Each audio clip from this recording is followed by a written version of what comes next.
पुणे खरंच 1 ते 4 बंद असतं का? हेच बघायला आम्ही खास पुण्याला गेलो. नमस्कार, मी स्मिता, म्हणजेच मराठी कन्या. कुठे जायचं म्हणजे आमची मोठी तयारी असते.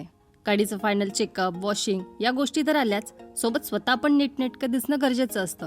थोडं एडिटिंग राहिलं होतं, ते पूर्ण केलं. पॅकिंग केली आणि निघालो. गाडीवर सामान लोड केलं आणि लकालक चमकणाऱ्या गाडीने पुण्याचा रस्ता धरला. पुण्याला जायला 3 तास लागणार होते, म्हणून संध्याकाळची राईड करायची असं ठरवलं. वांगणी आल्यावर नेहमीप्रमाणे मला समजत नसतानाही अमोलने डोंगरांची नावं सांगायला सुरुवात केली. असो, पण गरमीच्या दिवसात संध्याकाळी राईड करायला बरं वाटतं. नेरळजवळ गाडीच्या पोटात पेट्रोल भरलं आणि कर्जत आल्यावर आमच्या पोटासाठी हडप वडापाव खाल्ला. चविष्ट वडापाव खाल्ल्यावर पुढच्या रस्त्याला लागलो. आता चांगलाच अंधार झाला होता. थोड्याच वेळात खोपोलीत पोचलो. खोपोलीतून वर घाटात अशा लाईट्स लांबूनच दिसतात.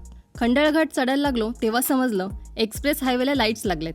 घाटातलं शिंगरोबा मंदिर पार करून पुढे आलो. वर आल्यावर थांबून रात्रीचा नजारा बघितला. लोणावळ्यात आलो म्हणजे चिक्की घेतलीच पाहिजे या शास्त्रानुसार थोडी खरेदी केली. आता ही खरेदी कुठून केली हे विचारू नका. माझ्या तर लक्षात नाही, कारण लोणावळ्यात सगळ्या दुकानांवर सेम बोर्ड असतात. लोणावळा ते पुणे रस्ता एकदम मस्त होता. ट्रिपल सेट बाईकवाले, ओव्हरटेकिंग लेनमध्ये आलेले ट्रक बघत आम्ही रावेत, वाकड, बाणेरच्या पुढे आलो.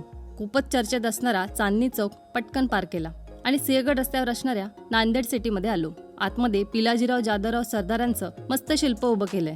आम्ही ठरलेल्या ठिकाणी पोचलो. मस्त पुणेरी मिसळवर ताव मारला आणि किरणदादांसोबत गप्पा मारल्या.